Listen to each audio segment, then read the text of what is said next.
To construct the Great Pyramid, need to dig a 6.5-kilometer canal, quarry enormous amounts of limestone and granite, and use kilometers of rope to pull stones into place. Today, there are still vigorous debates about the exact methods the Egyptians employed.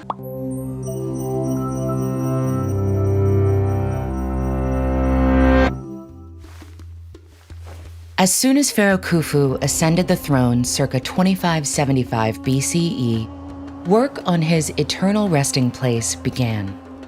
The structure's architect, Hemiunu, determined he would need 20 years to finish the royal tomb.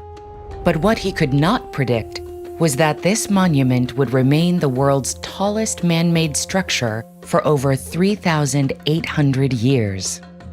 To construct the Great Pyramid, Hemiunu would need to dig a 6.5-kilometer canal, quarry enormous amounts of limestone and granite, and use kilometers of rope to pull stones into place. Today, there are still vigorous debates about the exact methods the Egyptians employed. But we do know that first, Hemiunu needed a construction site. The Egyptians spoke of death as going west like the setting sun, and the Nile's west bank had a plateau of bedrock that could support the pyramid better than shifting sand. In a brilliant time-saving move, masons carved the plateau itself to look like the stones used for the rest of the pyramid. With this level foundation in place, construction could begin. The project called for a staggering 25,000 workers, but fortunately, Hemiunu had an established labor supply. Egyptians were required to perform manual labor for the government throughout the year, and citizens from across the country came to contribute. Workers performed a wide range of tasks, from crafting tools and clothes to administrative work to back-breaking manual labor. But contrary to popular belief, these workers were not enslaved people. In fact, these citizens were housed and fed with rations better than the average Egyptian could afford. To complete the project in 20 years, one block of stone would need to be quarried, transported, and pushed into place every 3 minutes, 365 days a year. Workers averaged 10-hour days, hauling limestone from 2 different quarries. One was close to the site, but its fossil-lined yellow stone was deemed suitable only for the pyramid's interior.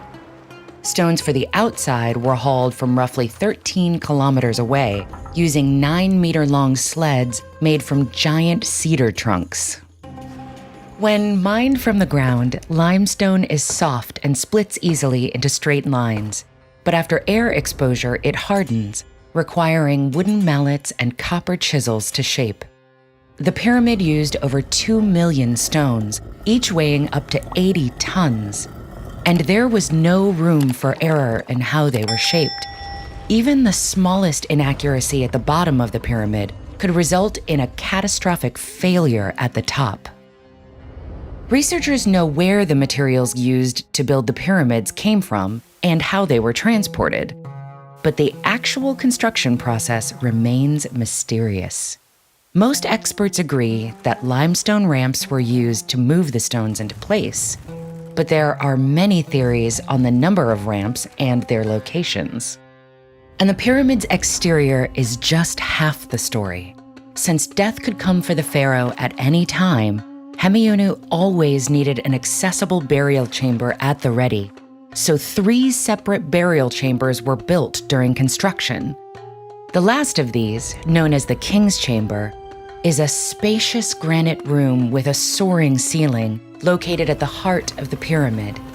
It lay on top of an 8.5-meter-high passageway called the Grand Gallery, which may have been used as an ancient freight elevator to move granite up the pyramid's interior. Granite was used for all the pyramid's support beams. Much stronger than limestone, but extremely difficult to shape, workers used dolerite rocks as hammers to slowly quarry the stone. To ensure the granite beams would be ready when he needed them, Hemiunu dispatched 500 workers in the project's first year so that the material would be ready 12 years later. 5 stories of granite sit atop the king's chamber, preventing the pyramid from collapsing in on itself.